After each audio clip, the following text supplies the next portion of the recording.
CRPF का जवान नाम पूछ करके और मुसलमान नाम जान करके और उन पर गोली चलाकर उनकी हत्या कर रहा है। कभी बिल्किस्तानों के बलात्कारी इस नाम पर जेल से छोड़ दिए जा रहे हैं कि वो संस्कारी ब्राह्मण हैं, और अब नमाज पढ़ते हुए लोगों पर सरेआम इस तरह से जूते से हमला किया जा रहा है। ये इस देश में जो हमारे संविधान से अधिकार मिला हुआ है कि हर व्यक्ति वो अपने इच्छा के अनुसार वो पूजा कर सकता है, वो नमाज पढ़ सकता है, वो अरदास कर सकता है, ये उसका संवैधानिक अधिकार है। लेकिन इस संवैधानिक अधिकार को एक तरफ ऊपर बैठ के अमित शाह और मोदी जी खत्म कर रहे हैं तमाम कानूनों में बदलाव करके, दूसरी तरफ हमारे समाज में ऐसे गिरोहों की भरमार कर दी है। आरएसएस के ऐसे संगठन खड़े हो गए हैं, गांव-गांव में जाकर जो लोगों के बीच में सांप्रदायिक नफरत भर रहे हैं, सांप्रदायिक उन्माद भड़काने की कोशिश कर रहे हैं। मुसलमानों को कैसे कब्जे में रखा जाए, कंट्रोल में रखा जाए, इसके लिए वो हिंदू मुस्लिम का पूरा अपना माहौल बना रहे हैं। और उसके बाद जो ये पुलिस व्यवस्था है, जो सेना है, जिसका काम है बिल्कुल निरपेक्ष रहना, जिसका काम है बिल्कुल तटस्थ रहना, जिस पुलिस का काम है कि हमारे संवैधानिक अधिकारों की रक्षा करना, उस पुलिस के भीतर इस तरह से सांप्रदायिकरण किया जा रहा है कि आज वो नमाजियों पर हमला कर रहे हैं। पुलिस वाले हर थाने में चले जाइए, आपको वहां मंदिर मिल जाएगा। थाने के भीतर इस देश को मंदिर मंजूर है, लेकिन जगह के अभाव में सड़क पर नमाज पढ़ते हुए लोगों को अगर ये देश मंजूर नहीं कर रहा है तो ये बर्दाश्त नहीं किया जाएगा इस सांप्रदायिकता के खिलाफ। क्योंकि इस देश की आजादी में, इस देश को आगे बढ़ाने में इस देश के तमाम लोगों का हाथ है, चाहे वो हिंदू हो, चाहे वो मुसलमान हो। बल्कि ये आरएसएस के लोग जो आज ये हिंदू और मुसलमान कर रहे हैं, हमारे साथियों ने कहा कि ना तो इनका आजादी की लड़ाई में कोई योगदान रहा है और ना ये कभी भी इस देश को आगे बढ़ाने में इनका कभी हम लोगों ने कोई योगदान देखा है। आज इनको सत्ता मिली हुई है, सत्ता के बल पर अगर इस देश के सांप्रदायिक सद्भाव को बिगाड़ के वो समझ रहे हैं कि 2024 के चुनाव में, क्योंकि राम मंदिर का मुद्दा काम नहीं किया उनको, राम मंदिर के जरिए वो सोच रहे थे कि हम चुनाव जीत जाएंगे। हिंदुओं के बहुसंख्यक ने नकार दिया कि इस देश को रोजी रोटी की जरूरत है, तुम हमारे मुद्दों पर बात करो। इस देश के नौजवानों को रोजगार की बात है, तुम हमारे मुद्दों पर बात करो। और मुद्दों पर ये बात नहीं कर रहे हैं, इसलिए हर जगह इनके खिलाफ माहौल बन रहा है।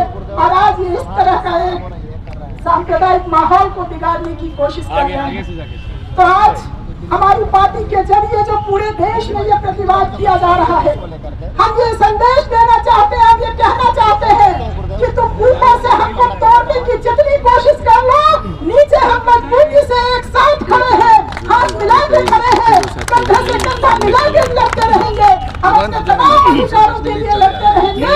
इसलिए तुम्हारे इस देश को तोड़ने की कोशिश, इस देश के लोगों को अधिकार को कुचलने की कोशिश ये नहीं चलेगी। इसके खिलाफ हम लड़ेंगे।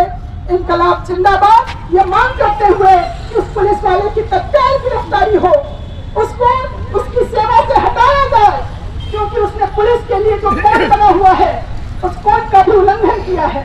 पुलिस को धर्म के आधार पर भेदभाव करने का अधिकार नहीं है और उसने ये किया है, इसलिए उसको बर्खास्त किया जाना चाहिए। और ये मोदी जी जो कहते हैं कि पूरा देश हमारा परिवार है, तो आज उनको जवाब देना चाहिए कि नमाजियों पर जो हमला हुआ है, क्या आपको शर्म आई है? और अगर शर्म आ रही है, हम जानते हैं कि उनको शर्म नहीं आएगी, लेकिन अगर वो इस बात को कह रहे हैं तो सबसे पहले इस देश के तमाम लोगों से माफी मांगी जानी चाहिए और उस पुलिस वाले को बर्खास्त किया जाना चाहिए। और इस देश के गंगा जमुनी तहजीब को बचाने के लिए तो नीचे हम खड़े हैं, इसको तोड़ने में कभी कामयाब नहीं होंगे। यही कहकर मैं अपनी बात खत्म करती हूँ। इनकलाब जिंदाबाद। तो जुम्मे का नमाज अदा कर रहे मुस्लिम नागरिकों के ऊपर किस तरह से राजधानी दिल्ली में एक पुलिस चौकी के कांस्टेबल मनोज तोमर किस तरह से उस समय मुस्लिम नागरिकों पर लात डालने का काम किया, इस शर्मनाक वीडियो को हमने देखा, पूरी दुनिया ने देखा है। और इसीलिए आज और कल 2 दिन के लिए पूरे देश में हमने विरोध दिवस का कार्यक्रम रखा है। जैसा प्रतिवाद हम लोग यहाँ दर्ज कर रहे हैं, ऐसा ही पूरे देश के बहुत सारे शहरों में, बहुत सारे गांव में, पंचायतों में, प्रखंडों में ये प्रतिवाद जारी है। साथियों, ये जो घटना घटी है बहुत साफ है कि देश में जिस तरह से नफरत की खेती की गई, जिस तरह से देश के सुरक्षा बलों के अंदर नफरत भर दिया गया, जिस तरह से दिन रात इस देश के गोदी मीडिया के जरिए चारों तरफ नफरत का प्रचार हो रहा है, अब उसी का परिणाम है। उसी का परिणाम है कि दिल्ली में आपको ऐसा पुलिस वाला दिख जाता है। उसी का परिणाम है कि ट्रेन में चलते हुए आपको चेतन सिंह जैसा कोई आरपीएफ का बंदा दिख जाता है, जो चलते हुए उस ट्रेन में 4 नागरिकों को, मुस्लिम नागरिकों को पूरा शिनाख्त करके उनकी हत्या कर देता है। आज देश के कोने कोने में एक मॉब लिंचिंग हो जाती है। ये सब उस नफरत की राजनीति, नफरत का प्रचार, नफरत का विचार, उसका उपज है। और ये सरकार खुद, जिसको काम था कि संविधान के हिसाब से देश को चलाना है, वो संविधान कहता है कि हिंदुस्तान में हर नागरिक को अपने हिसाब से धर्म को चुनने, धर्म को मानने, उस धर्म के हिसाब से चलने की पूरी आजादी है, धार्मिक आजादी है, अपने विश्वास की आजादी है।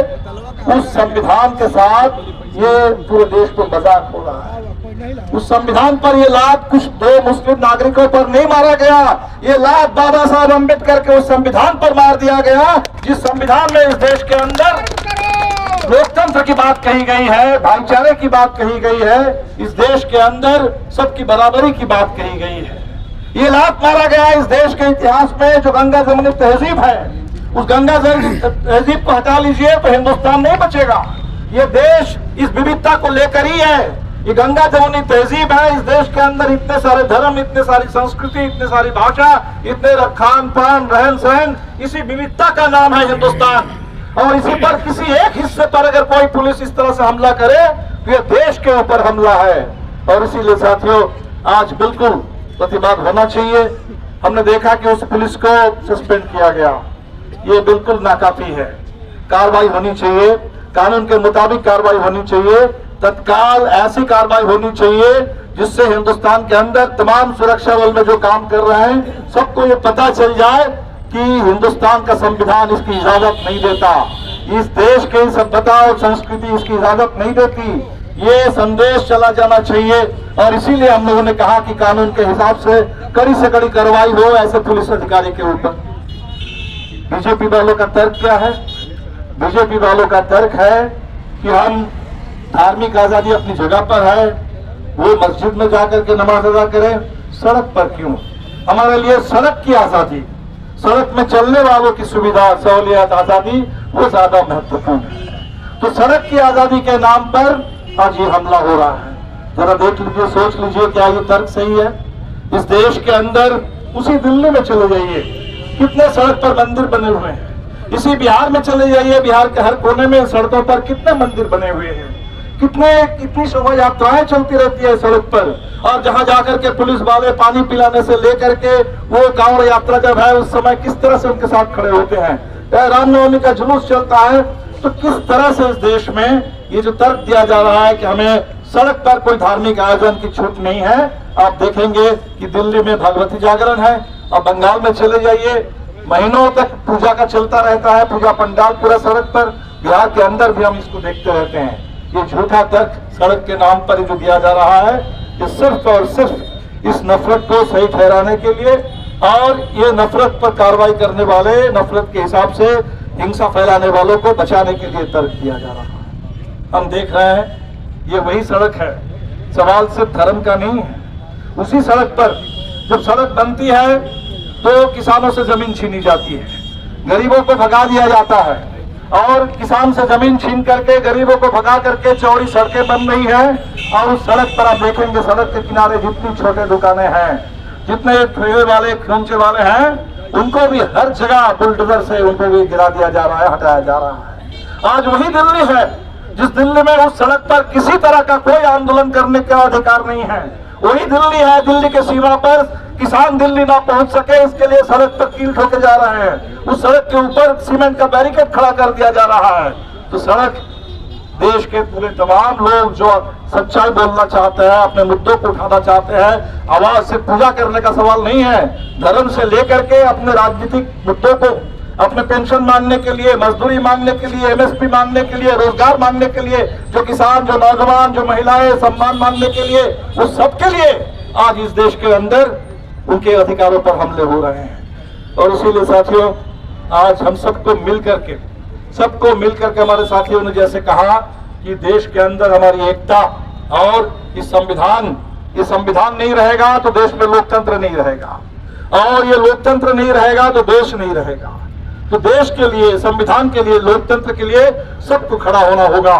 इस देश के अंदर वो दिन हम देखना चाहते हैं कि सड़क पर अगर हमारे मुस्लिम नागरिक भाई अगर नमाज अदा कर रहा है तो उनके बगल में हिंदू खड़े हो जाए और वो कह दे कि भाई अगर इनके ऊपर कोई हमला होगा तो पहले हमारे साथ तुमको टकराना होगा। ये एकता चाहिए, ये जुझारू एकता हमारे बीच में। ये जो भाईचारा है, भाईचारा अगर खतरे में है तो भाईचारा की हिफाजत भी आंदोलन के जरिए हमें करनी होगी। भाईचारे के ऊपर भाईचारा, बराबरी और सबके लिए पूरा का पूरा न्याय। बाबा साहब अम्बेडकर ने बार बार कहा कि अलग अलग चीज नहीं है। आप न्याय चाहते हैं सामाजिक, तो सामाजिक न्याय के लिए ये भाईचारा चाहिए इस देश के अंदर। हिंदू, मुस्लिम, सिख, ईसाई सबके लिए बराबरी, सबके लिए एकता, सबके लिए भाईचारा चाहिए। आप अगर चाहते हैं कि इस देश के अंदर हमें सामाजिक न्याय मिले, आर्थिक न्याय मिले, राजनीतिक न्याय मिले, तो आपको निश्चित तौर पर इस देश के अंदर बराबरी का झंडा भी बुलंद करना होगा। और इसीलिए आज पटना के अंदर हम सब लोग मिलकर के जो प्रतिवाद कर रहे हैं, इस प्रतिवाद को और मजबूत बनाने की जरूरत है, इस आवाज को और आगे बढ़ाने की जरूरत है।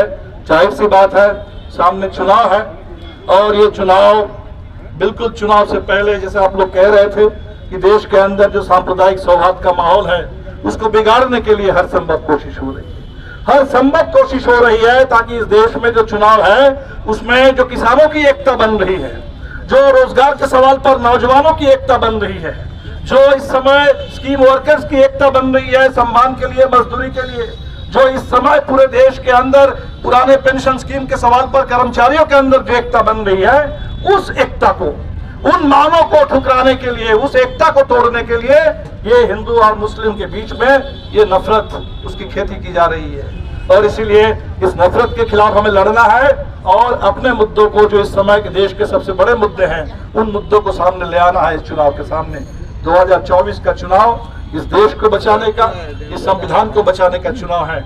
आपने सही सुना है, अनंत हेगड़े जो भारतीय जनता पार्टी के एक सांसद है कर्नाटका से, जिस कर्नाटका में इन्होंने बजरंगबली के नाम पर वोट मांगा लेकिन कर्नाटका ने उनको वोट नहीं दिया और कांग्रेस की सरकार बनी, उसी कर्नाटका में ये सांसद अपने कार्यकर्ताओं को संबोधित कर रहे हैं और कह रहे हैं कि मोदी जी का जो नारा है इसकी अहमियत को समझिए। 400 पार क्यों जाना है? 400 पार इसलिए जाना है ताकि जो संविधान है, अभी तो संविधान के ऊपर हमले हो रहे हैं, संविधान के ऊपर हजारों हमले हो चुके हैं, संविधान के बहुत सारी धाराओं को बदल दिया गया, लेकिन इससे भारतीय जनता पार्टी का अभी संतोष नहीं हुआ है।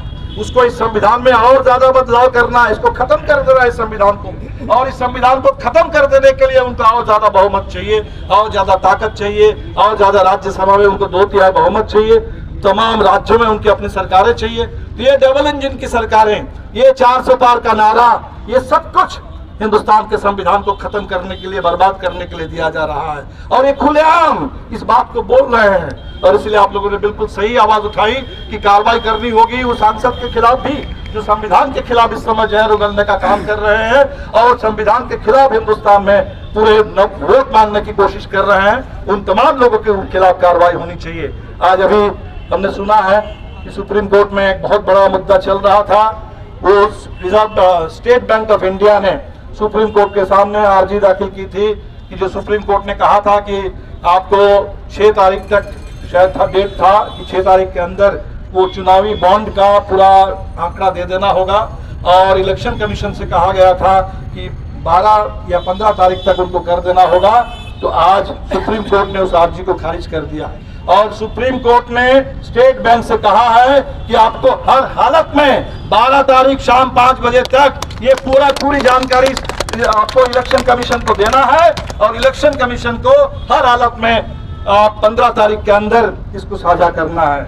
तो इस देश में पहले नारा होता था कि स्विस बैंक में जो पैसा जमा है उस पैसे को भारतीय जनता पार्टी वाले बाबा रामदेव और उनके चेले स्विस बैंक से पैसे ले आएंगे। तो स्विस बैंक से क्या पैसा लाना है? ये लोग स्टेट बैंक को अब स्विस बैंक ऑफ इंडिया बनाने पर आमादा है। पूरे स्टेट बैंक को स्विस बैंक बनाने की साजिश चल रही है और इसीलिए हम लोगों के लिए जरूरी है कि स्टेट बैंक को भी बचाना है, जिस बैंक के साथ हिंदुस्तान के तमाम गरीबों का रिश्ता है, जिस बैंक में हिंदुस्तान के तमाम लोगों के खाते हैं और हमसे तो सारी जानकारी ले ली जाती है, लेकिन ये करोड़ों अरबों रुपए देने वाले, ये चंदे का धंधा करने वाले, और चंदा नहीं वो तो रिश्वत है, रिश्वत दे करके सरकार को कब्जा करने वाले जो पूंजीपति हैं उनको बचाया जा रहा है। और इसीलिए यही सारे असली मुद्दे हैं इस समय देश के।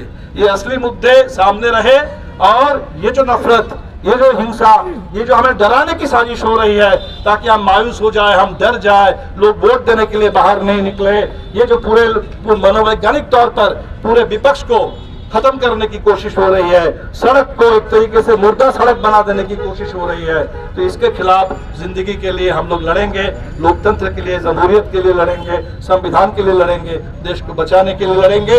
आपके ये जो एकता है, इस एकता को और मजबूत बनाइए, इसको चारों तरफ फैलाइए, इस पूरे विचार को फैलाइए, लोगों का साहस, हम एक दूसरे का साहस दें और सब लोग मिल करके साहस के साथ उसका मुकाबला करें। जिस साहस के साथ हमारे बहुत सारे साथी अब जेलों में वो लड़ रहे हैं, जेल के अंदर रह करके। अभी 2 दिन पहले हमने देखा 10 साल से जेल में रह रहे GN साई बाबा, 90% जो विकलांग है, लेकिन 10 साल उनको जेल में रखा गया और अभी बॉम्बे हाईकोर्ट ने उनको रिहा किया, बरी किया, ये कहते हुए कि इनके खिलाफ जो भी इल्जाम लगाए गए थे वो सारे झूठे हैं, वो कोई साबित नहीं हुआ। तो हमारे जो भी साथी जेल के अंदर हैं, उमर खालिद हो या हमारे देश के मिरन हैदर हो, बहुत सारे नौजवान इस देश में जेल में अंदर है, वो सारे लोग पूरे साहस के साथ जेल में लड़ रहे हैं। और जेल के बाहर हम लोग भी हिंदुस्तान को, पूरे देश को एक खुला जेल बना देने की ये जो साजिश है, इसके खिलाफ लड़ते रहेंगे। आप तमाम साथियों का बहुत बहुत शुक्रिया। ये भाईचारा और मजबूत हो, लोकतंत्र के लिए संघर्ष और तेज हो। बहुत बहुत शुक्रिया। इनकलाब दिल्ली की जनता का भरोसा दिल्ली पुलिस के ऊपर से खत्म हो गया है। उसी को भरोसा को कायम रखने के लिए मनोज तोमर को सलाखों के पीछे अब तक नहीं जेल भेजा गया है। तो बूथ पार्क पर उसका प्रतिमाद मार्च निकाला गया। मैं मुश्ताक राहत, इंसाफ एक्सप्रेस, बिहार से।